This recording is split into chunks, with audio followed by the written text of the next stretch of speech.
Olá, tudo bem com você? Que bom te ver aqui novamente no canal Compreendendo as Escrituras. Seja muito bem-vindo. É um prazer ter sua companhia para mais um estudo.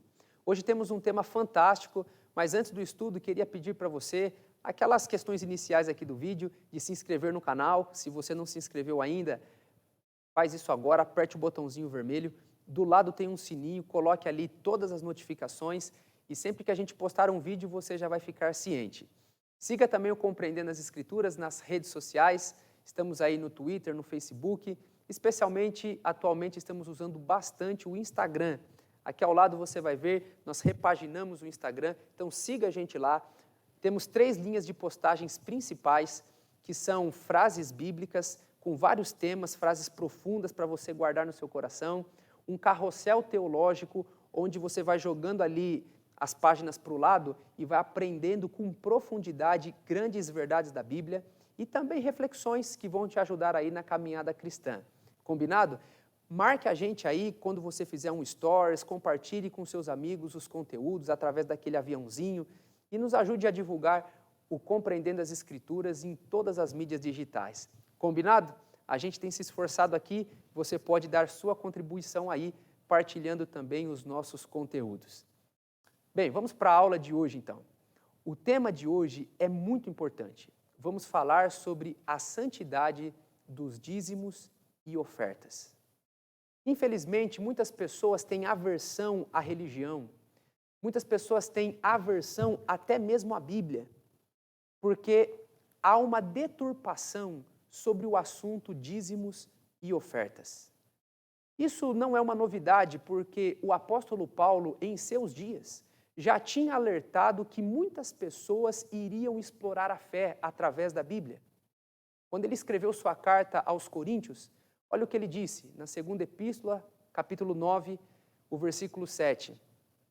Porque nós não estamos, como tantos outros, mercadejando a palavra de Deus.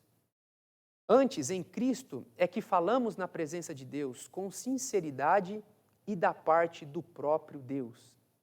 Você viu a expressão que Paulo usou? Nós não estamos mercadejando a palavra de Deus. Infelizmente, nos dias do apóstolo, já havia pessoas ali que estavam usando as escrituras para conseguir dinheiro e assim se enriquecer à custa dos fiéis. Se já existia isso na época de Paulo, com certeza esses falsos profetas continuaram ao longo da história. E há pessoas hoje também mercadejando a palavra de Deus. Só que no nosso contexto, temos isso já até de forma sistematizada. Há um conceito que se diz extraído da Escritura, chamado de a teologia da prosperidade. O que é essa teologia? É um movimento que aconteceu nos Estados Unidos, foi migrado para o Brasil, e aqui no Brasil temos um grande nome, que é o Bispo Edir Macedo. Ele escreveu alguns materiais sobre esse assunto. E para não ser injusto, eu quero citar de forma íntegra as próprias declarações destes escritos, do Bispo Macedo, que hoje é um grande nome da teologia da prosperidade. Quero partilhar com vocês 2 citações. A primeira é deste livro, Vida com Abundância. Na página 79, ele diz assim: dar o dízimo é candidatar-se a receber bênçãos sem medidas, de acordo com o que diz a Bíblia, sob o aspecto físico, espiritual e financeiro. Quando pagamos o dízimo a Deus, ele fica na obrigação, porque prometeu, de cumprir a sua palavra. O que ensina então a teologia da prosperidade? Que o dízimo você deve entregar a Deus. Até aí tudo bem. Só que eles colocam então o dízimo como um fator principal de receber mais bênçãos de Deus. É uma espécie de toma lá da cá. Você entrega e você vai receber muito. Se você não está recebendo é porque você não está entregando. Quando você entrega, de acordo com o próprio texto que nós lemos, você pode exigir de Deus o cumprimento da sua promessa. Um outro texto, agora de um outro livro, O Poder Sobrenatural da Fé. Na página 145, o Bispo Macedo diz assim: é claro também que os que são fiéis nos dízimos tem o privilégio de poder exigir de Deus o cumprimento de sua promessa em suas vidas. E, obrigatoriamente, o Senhor tem de cumpri-la. Olha o conceito. Dê o dízimo para Deus, e aí você coloca Deus na parede. É como se, Senhor, está aqui, você prometeu que vai me abençoar. Então eu fiz minha parte, você colocou Deus na parede, e agora Deus tem a obrigação de te dar bênçãos. E bênçãos grandiosas, especialmente no aspecto financeiro. Será que essa teologia é correta? Infelizmente, ela está assim bem difundida. E muitas igrejas têm surgido, além dos vários ensinos falsos que não têm base bíblica, um dos objetivos é, através da teologia da prosperidade, conseguir dinheiro de pessoas sinceras. Eu vi um panfleto que circulou aí de uma dessas igrejas que me trouxe muita tristeza. Quero partilhar com você, olha aqui. No panfleto estava dizendo que você pode doar, mas a sua oferta vai com certeza ter uma retribuição divina. Então, se você doar R$2, você tem que lembrar que a tartaruga é um animal lento e a sua bênção vai demorar para chegar. Se você doar uma garça, lembre-se que a garça ela vive na lama. Esse é o tipo de vida que você quer viver? R$10 é arara, é uma ave que voa abaixo. Você nunca vai alcançar uma plenitude de vida se você ficar doando R$10 na igreja. R$20 é você pagar um mico, como a nota é o mico-leão dourado. R$50 a onça já está em extinção. As bênçãos podem ser extintas na sua vida. E R$100, Jesus multiplicou vários peixes. Ele vai multiplicar as bênçãos na sua vida. Dê a ele muitos peixinhos. Você viu aí? Uma argumentação toda estranha. A gente ri e chora ao mesmo tempo quando vê uma coisa dessas. E, infelizmente, tem muitas pessoas sendo iludidas. Eu me lembro que quando comecei o meu ministério pastoral, eu fui visitar uma senhora. Um ancião da igreja pediu para que eu o acompanhasse nessa visita. Era uma casa simples. Chegamos, entramos, a pessoa nos atendeu muito bem, mas não tinha nada. Uma geladeira, um fogãozinho, um colchão no chão, não tinha sofá, não tinha nada, nem a cama tinha, só o colchão no chão. E ali ela, um pouco constrangida, porque não tinha onde a gente se assentar, eu, bem simples, já peguei e falei, não, fica tranquila, já sentei no chão mesmo, o outro amigo sentou, e aí a gente começou a bater papo ali no chão. E quando eu comecei a conversar com ela, ela disse assim, olha, pastor, você está vendo aí, eu já não tenho mais nada. Tudo que eu tinha que fazer eu já fiz, agora eu estou esperando Deus. Aí eu falei, mas como assim? Ela falou, não, eu já entreguei para a igreja tudo. Eu vendi minha televisão, eu vendi meu sofá, eu vendi minha cama. Agora eu só estou esperando Deus, Ele vai trazer coisas melhores para mim.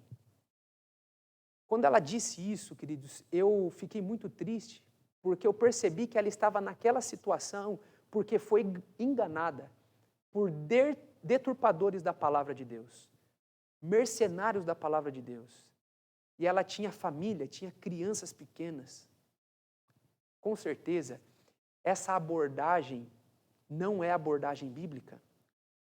Com certeza, Deus nunca pediu dessa forma. Mas então vamos entender hoje o que é dízimos e ofertas na Bíblia. Tem um princípio elementar que deve nortear o nosso pensamento quando falamos sobre o assunto. Está em Salmo capítulo 24, o verso 1.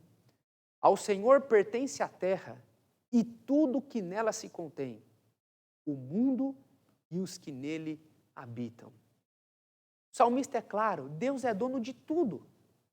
Nós vimos em uma das nossas aulas a beleza da criação. Ele é o Criador, Ele é todo-poderoso.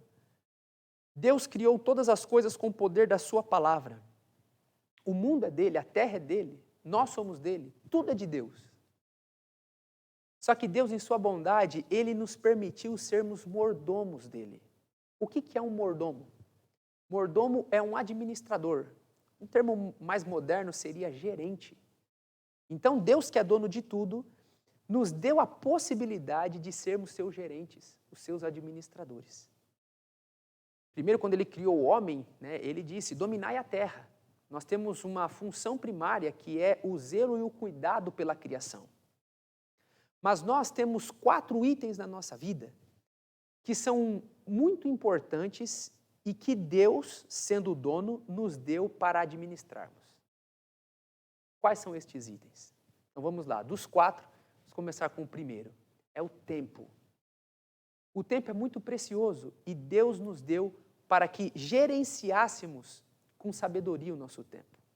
Então temos que cuidar e sermos bons gerentes do tempo. Segundo, Deus também nos deu o corpo, que a Bíblia chama de templo do Espírito Santo. Então, para ter uma regra mnemônica aí, sempre começar com T, o corpo eu vou colocar templo. O nosso corpo não é nosso, é do Espírito Santo, é de Deus. Deus nos permitiu fazer uso dele para sermos uma bênção para as pessoas. Então, Deus nos deu o tempo, Deus nos deu o templo, Deus também nos deu talentos, habilidades. Deus dotou cada um aqui de um dom muito especial. Eu estou falando aqui para vocês, Deus me deu o dom da fala, do ensino. Ao mesmo tempo, tem um amigo aqui que faz parte do Compreendendo as Escrituras, o Anderson, ele está operando aqui todo o programa. É um talento que Deus deu para ele. As artes que vocês veem do Compreendendo as Escrituras, outras 2 pessoas estão fazendo. A Aline, o Cacá, um outro também mexe com edição de vídeos, que é o Bruno. Toda a nossa equipe está aqui organizada. O William escreve textos, Deus deu a ele uma habilidade. Então nós temos uma equipe aqui e cada um está usando o seu talento para servir a causa de Deus. Você entendeu? Temos talentos. E Deus também colocou sobre nós posses, bens materiais, que nós podemos colocar aí como tesouros para também dar a regra mnemônica. Então, Deus nos deu o tempo, o templo, o corpo, os talentos e os tesouros, os recursos. Nós temos que ser mordomos ou gerentes de tudo isso que Deus colocou sobre nós. E na questão financeira, temos que ser bons administradores, temos que fugir do consumismo, temos que ter um planejamento orçamentário para os desafios da nossa vida. Por exemplo, a pandemia pegou todo mundo de surpresa. Será que estávamos administrando bem o nosso dinheiro para poder nos organizar e termos agora um recurso, termos um valor para passarmos por essa pandemia com mais tranquilidade?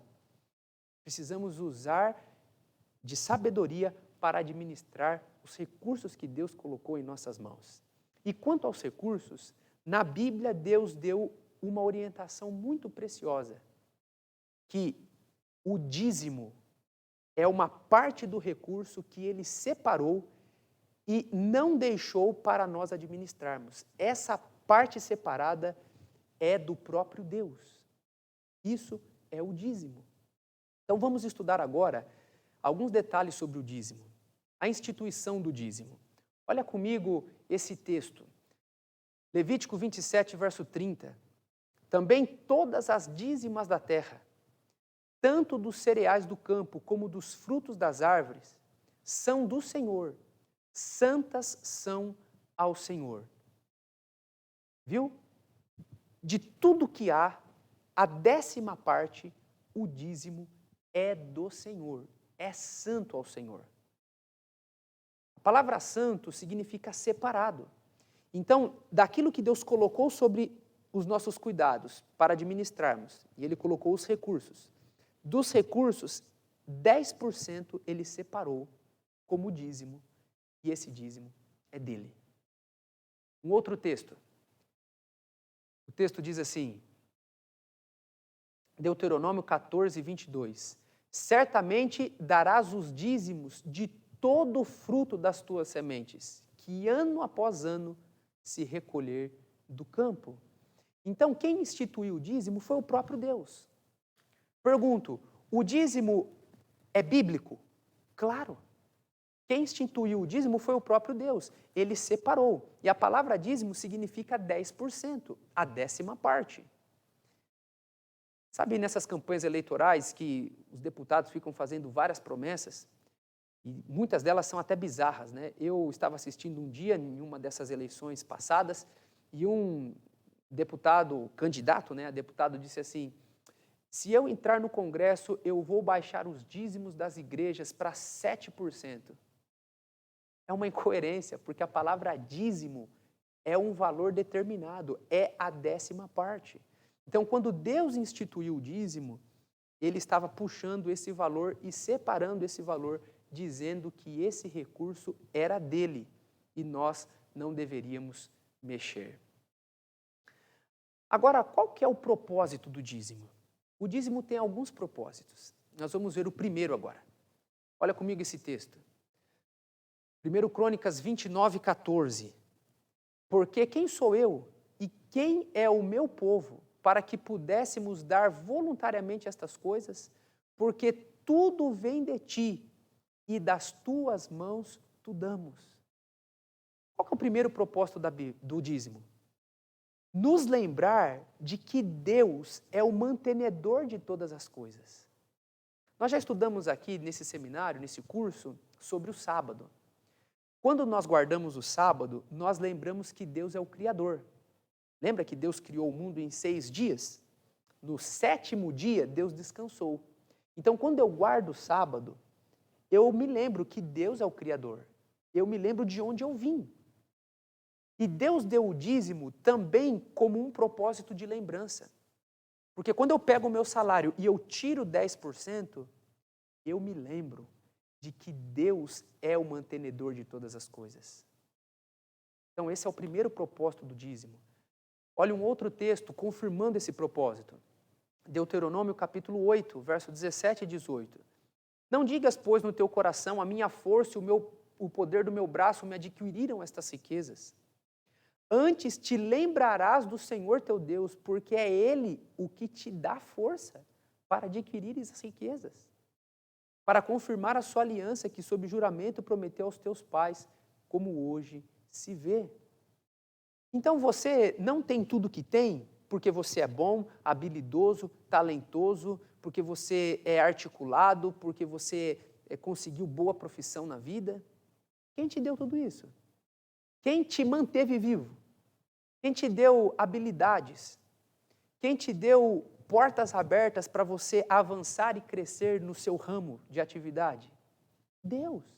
Então, quando eu pego 10% do dízimo, quando eu pego os 10%, que é o dízimo, e entrego ao Senhor, eu estou lembrando, Senhor, tudo é de Ti. Eu sou um pequeno mordomo e nessa parte aqui eu nem mexo, ela é do Senhor. Muito obrigado porque o Senhor tem me mantido. Esse é o primeiro propósito do dízimo. Agora vamos ver o segundo. Segundo propósito, Mateus 6, 24. Ninguém pode servir a 2 senhores, porque ou há de aborrecer-se de um e amar o outro, ou se devotará a um e desprezará ao outro. Não podeis servir a Deus e às riquezas.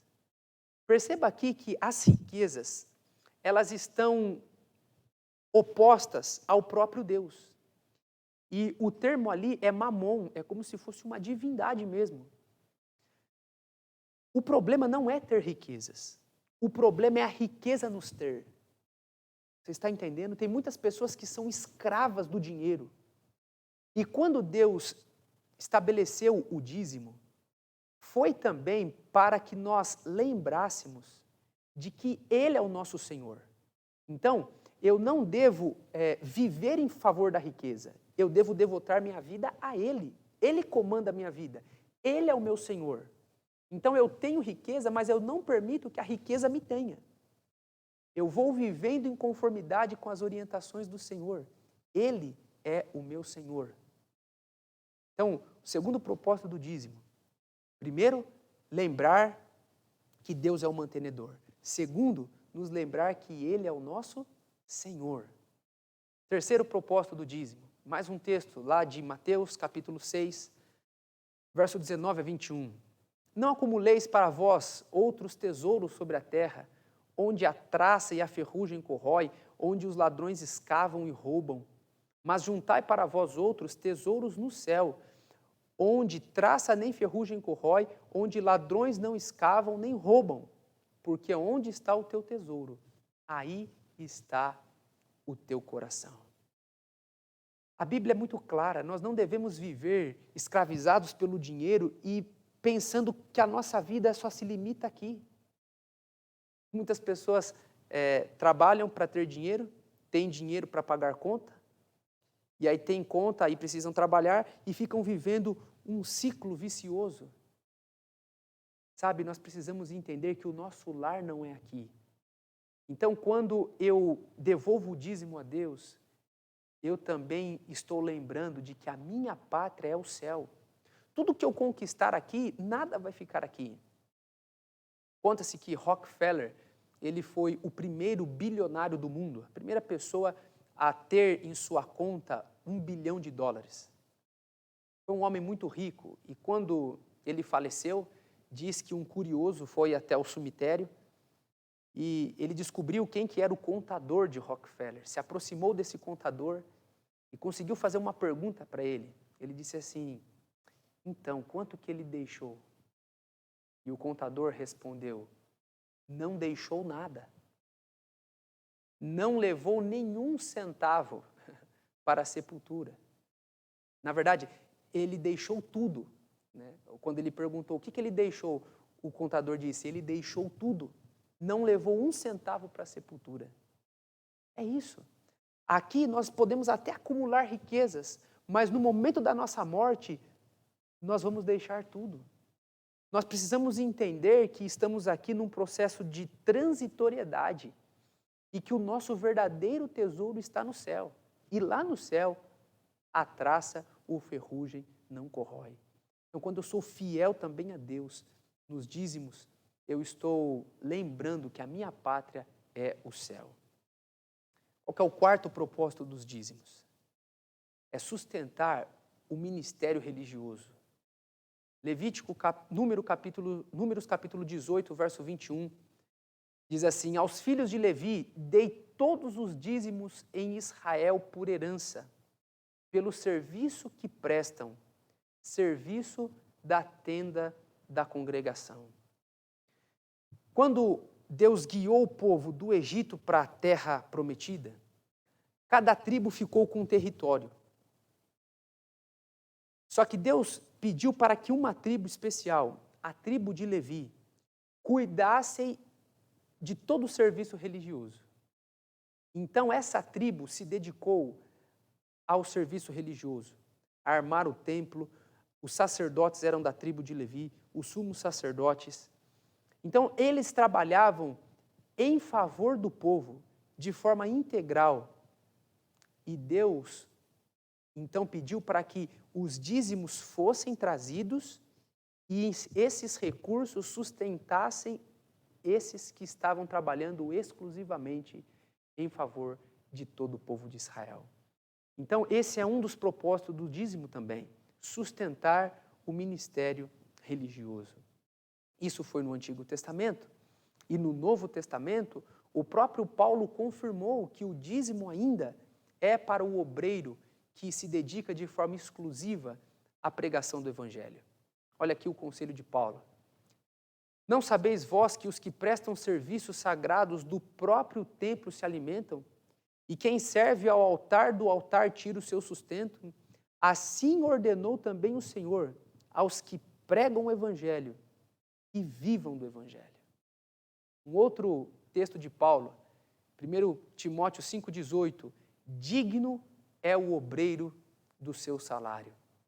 Então, o propósito do dízimo, de sustentar o ministério religioso, foi para o Antigo Testamento, foi para o Novo Testamento e permanece na história da igreja.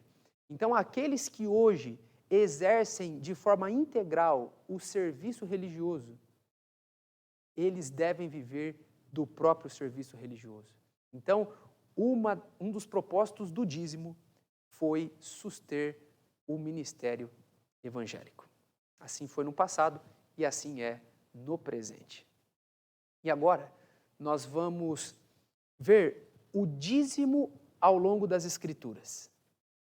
A primeira pessoa que aparece entregando o dízimo é Abraão. Então, o dízimo, ele antecede o próprio sacerdócio levítico, mas ele está vinculado aí ao sacerdócio de Melquisedeque. Olha comigo Gênesis capítulo 14, verso 18 a 20. Melquisedeque, rei de Salém, trouxe pão e vinho. Era sacerdote do Deus Altíssimo. Abençoou ele a Abraão e disse: Bendito seja Abraão pelo Deus Altíssimo, que possui os céus, a terra. Bendito seja o Deus Altíssimo, que entregou os teus adversários nas tuas mãos. E aí diz: E de tudo lhe deu Abraão o dízimo. Melquisedeque se encontrou com Abraão. Foi um encontro único. Nós encontramos Melquisedeque aqui, no livro de Salmos 110, e depois temos uma aplicação a ele no livro de Hebreus. Foi um sacerdote de Deus, um rei de Salém. E Abraão então veio à presença dele e entregou a ele o dízimo. Então o dízimo vem antes mesmo do ministério levítico. Jacó, um outro patriarca, também prometeu a Deus fidelidade nos dízimos e ofertas. Vamos ver esse importante texto de Gênesis, capítulo 28. Fez também Jacó um voto dizendo: Se Deus for comigo e me guardar nesta jornada que empreendo, e me der pão para comer, roupa que me vista, de maneira que eu volte em paz para a casa de meu pai, então o Senhor será o meu Deus, e a pedra que erigi por coluna será a casa de Deus. Agora preste bem atenção aí. E tudo quanto me concederes, certamente eu te darei o dízimo. Você percebeu a ordem aqui? Quando Jacó expressou lealdade para com Deus, ele disse assim, ó, e de tudo que me concederes, certamente te darei o dízimo. A ordem é essa. Eu entrego o dízimo não para receber algo no futuro. Eu entrego o dízimo porque eu fui já abençoado. Então, o dízimo, ele é um ato de fidelidade e de adoração. Quando eu separo esse valor, é porque eu reconheço que Deus é o meu mantenedor, que Ele é o meu Senhor, que o meu reino não é aqui, que eu tenho uma pátria celestial, que o recurso do dízimo vai ser para sustentar a pregação do Evangelho no mundo. Então, em gratidão ao que Deus já me deu, eu vou adorar a Deus entregando o dízimo e as ofertas. Foi por isso que Jacó disse, de tudo que me deres, certamente darei o dízimo. Ele não estava falando, ó Senhor, eu vou dar o dízimo para o Senhor me dar muitas coisas. Esse texto aqui já é muito claro e desmonta a famosa teologia da prosperidade, em que entregar vai te trazer benefícios. Eu entrego como um ato de que eu já recebi a bênção de Deus. É um ato de gratidão, fidelidade e adoração. No Novo Testamento encontramos Jesus confirmando a validade e a importância do dízimo. Vamos ler dois textos em que Cristo se referiu ao dízimo. Leia comigo primeiro, Mateus 23, 23. Ai de vós, escribas e fariseus, hipócritas, porque dais o dízimo da hortelã, do endro e do cominho, e tendes negligenciado os preceitos mais importantes da lei, a justiça, a misericórdia e a fé. Deveis fazer estas coisas sem omitir aquelas. Jesus, numa conversa muito forte com os fariseus, chamou os fariseus de hipócritas e disse assim, olha, vocês estão dando o dízimo de tudo, do endro, do cominho, da hortelã, mas vocês estão negligenciando as coisas mais importantes, a justiça, a misericórdia e a fé. Aí, Jesus agora tem uma frase fantástica. Ele diz assim, deveis fazer estas coisas sem negligenciar aquelas. Ou seja, vocês devem dar o dízimo sim. Vocês devem ser detalhistas em separar o dízimo de tudo. Mas façam essas coisas sem negligenciar as outras, que são muito importantes. A justiça, a misericórdia e a fé. Então Jesus aqui, ele estava confirmando a importância de ser fiel aos dízimos, que é do Senhor. Mas, ao mesmo tempo, nós não devemos, obviamente, negligenciar outras coisas importantes da fé. Temos agora um outro texto de Jesus. Mateus 22, verso 11. Responderam: de César. Então lhes disse: dai, pois, a César o que é de César e a Deus o que é de Deus. Você entendeu? Jesus está dizendo que o dízimo é de Deus. Então Jesus, ele confirma a importância do dízimo. E por fim, o dízimo deve ser entregue hoje. O famoso texto de Malaquias diz que não entregar o dízimo a Deus é roubá-lo. Porque, como Jesus disse, o dízimo é dele. Se eu não entrego a ele, eu estou roubando. Vamos ler esse texto. Malaquias capítulo 3, verso 8. Roubará o homem a Deus? Todavia vós me roubais e dizeis: em que te roubamos? Olha a resposta: nos dízimos e nas ofertas. Com maldição sois amaldiçoados, porque a mim me roubais, vós, a nação toda. Na época de Malaquias, muitos problemas estavam acontecendo. O sacerdócio estava corrompido, imoralidade, o povo não estava sendo santificado, falta de amor, desobediência a toda a lei de Deus e infidelidade nos dízimos e nas ofertas. No versículo 10, que é um texto bem famoso, Malaquias diz assim: trazei todos os dízimos à casa do tesouro. Algumas pessoas interpretam errado esse texto. Parece, lendo assim de forma rápida e superficial, que este é um convite a trazer os dízimos, né? Trazei todos os dízimos à casa do tesouro. Mas esse não é o convite. Trazei todos os dízimos à casa do tesouro é uma expressão que mostra que Deus conhece todas as coisas. Deus sabia que eles não estavam dando todo o dízimo. A melhor tradução para essa expressão é: trazei todo o dízimo à casa do tesouro. Por que todo o dízimo?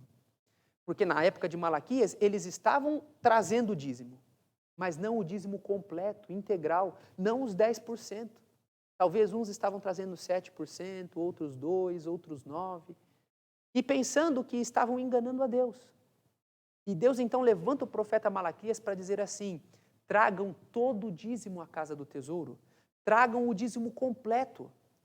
E aí Malaquias diz: o homem pode roubar a Deus? Pode, nos dízimos e nas ofertas. Então eu sei que vocês estão me roubando. Então, preste bem atenção e tragam todo o dízimo à casa do tesouro. Esse é o contexto do texto de Malaquias.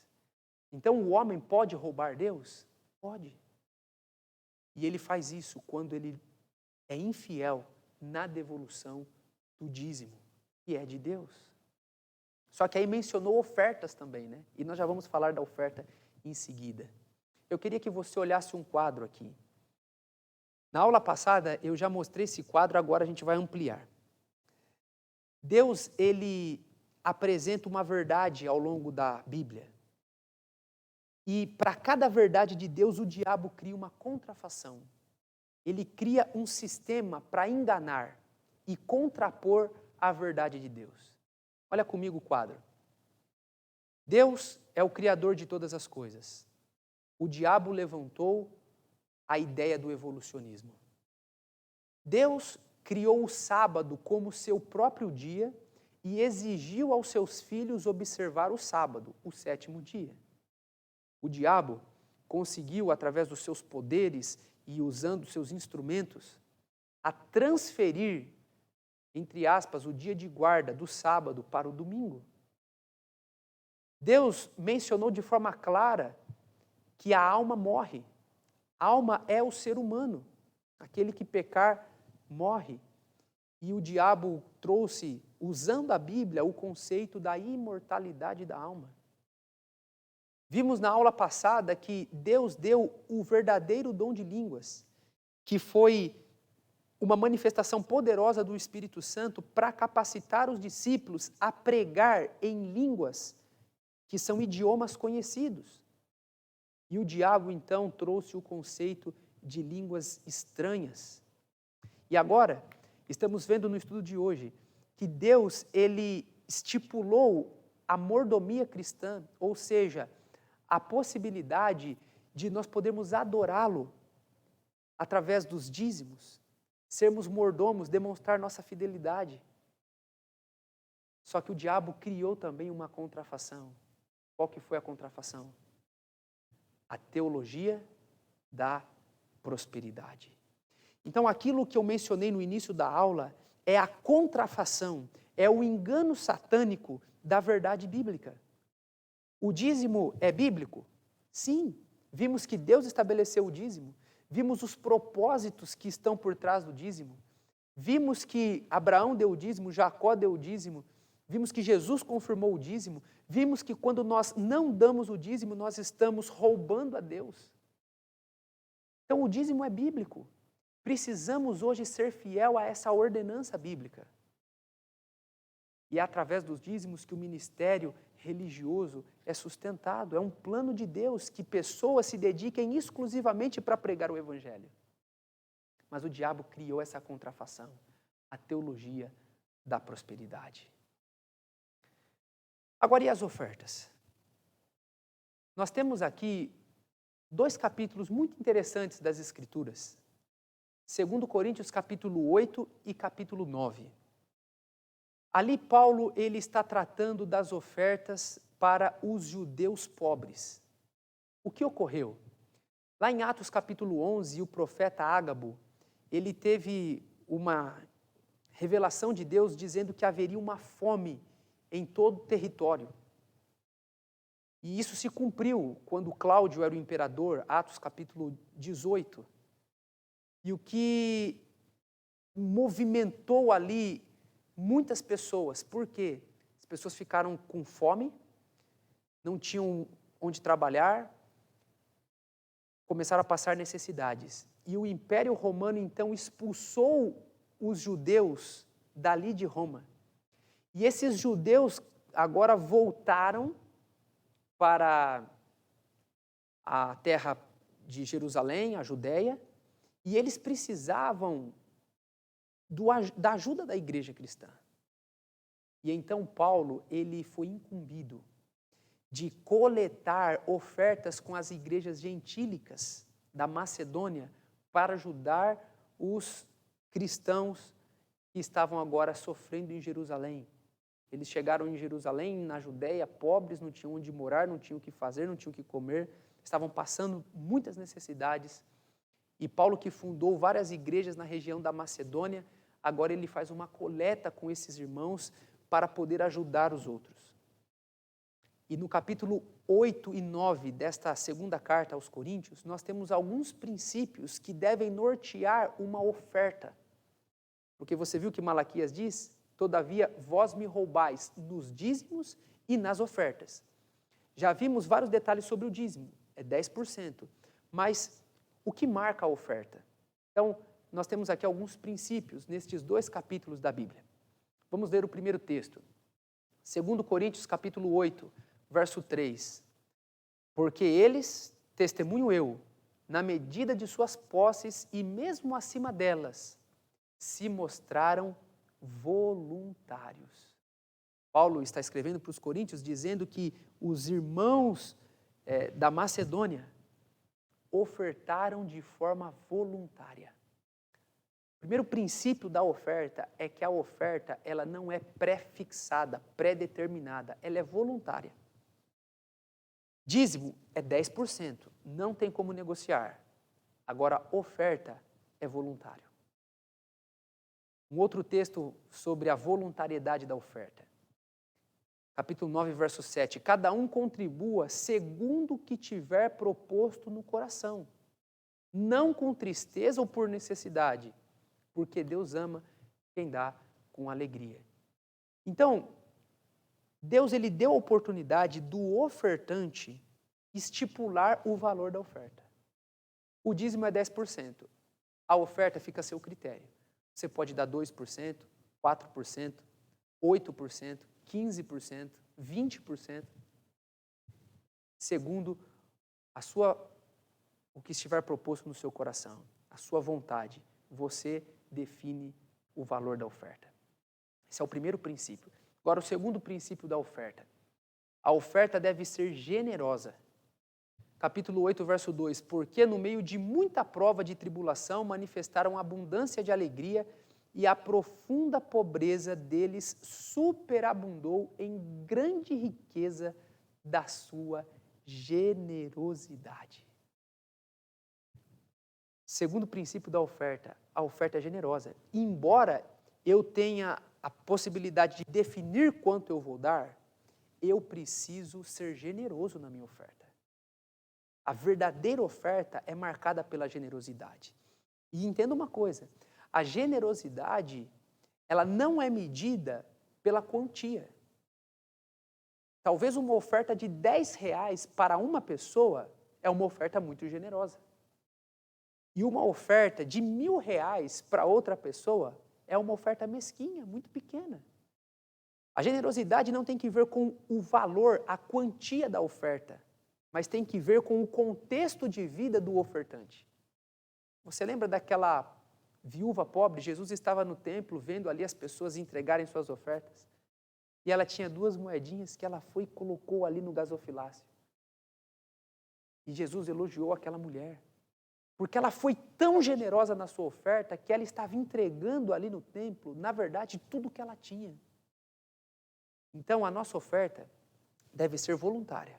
Eu defino a oferta, mas eu preciso ser generoso. A minha oferta deve envolver generosidade a ponto de eu até me sacrificar para entregar. Foi assim que aquela viúva fez e ela recebeu o elogio de Jesus. Em outras palavras, eu não dou a sobra para Deus. Eu sou generoso para colocar uma oferta correspondente ao meu contexto de vida.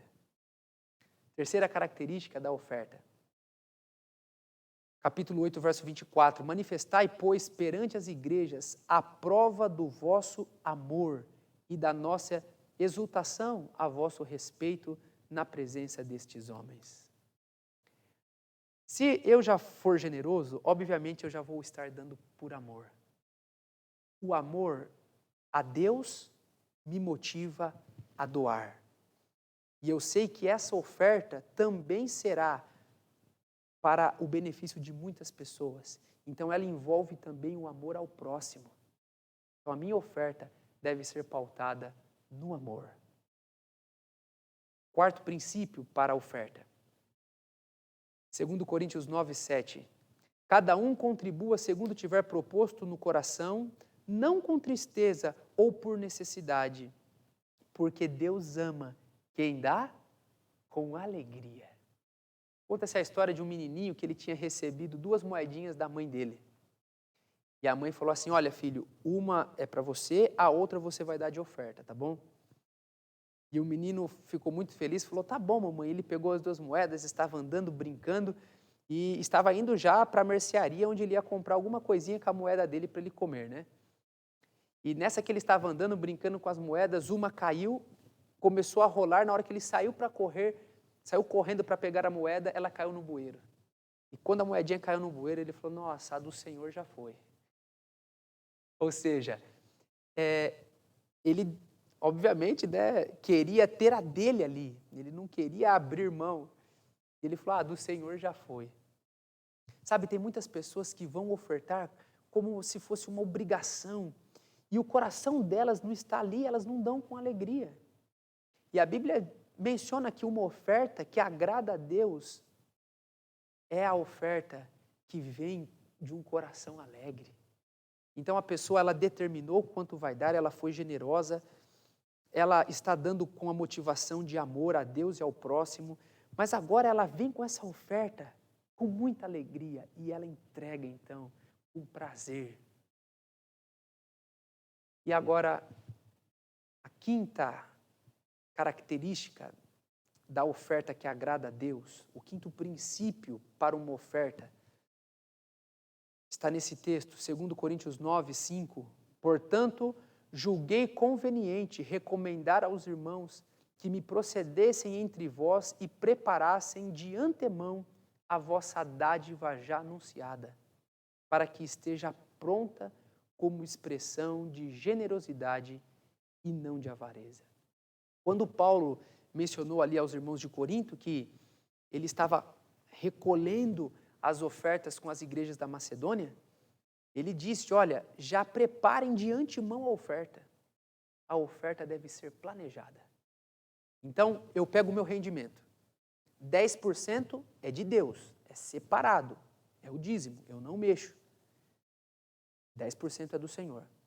E agora eu vou pegar os 90% e vou estipular a minha oferta. Como deve ser a minha oferta? Voluntária, eu que vou estipular.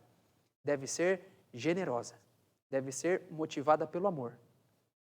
Deve ser, depois de motivada pelo amor, dada com alegria. E agora então, com esses princípios eu vou planejar minha oferta. Vou estipular, então vai ser tanto e eu vou levar até o altar do Senhor. Percebeu? Eu não dou uma oferta no desespero, na hora que os diáconos estão recolhendo as salvas, deixa eu ver o que eu tenho aqui no bolso. Não, a oferta ela deve ser planejada. Sabe, queridos, quando nós dizimamos e ofertamos, nós estamos sendo leais a Deus e estamos adorando a Deus. É isso que Deus quer. Na verdade, Ele não precisa dos nossos recursos. Como lemos no Salmo 24, verso 1, Ele é o dono de tudo. Ageu também diz que Ele é o dono da prata e do ouro. Mas quando Deus nos permite gerenciar os nossos recursos e separar os dízimos e as ofertas, é um privilégio que Ele está nos dando. Que você hoje, depois de ter estudado todo esse cenário bíblico sobre dízimos e ofertas, faça um propósito com o Senhor também, para assim ser fiel a Ele. Agora, é óbvio, a teologia da prosperidade deve ser ignorada. É uma contrafação do ensino bíblico. Seja fiel a Deus nos dízimos e nas ofertas. E se alguma pessoa maldosa quiser te enganar, você já sabe. O dízimo é 10%. A oferta tem estes princípios.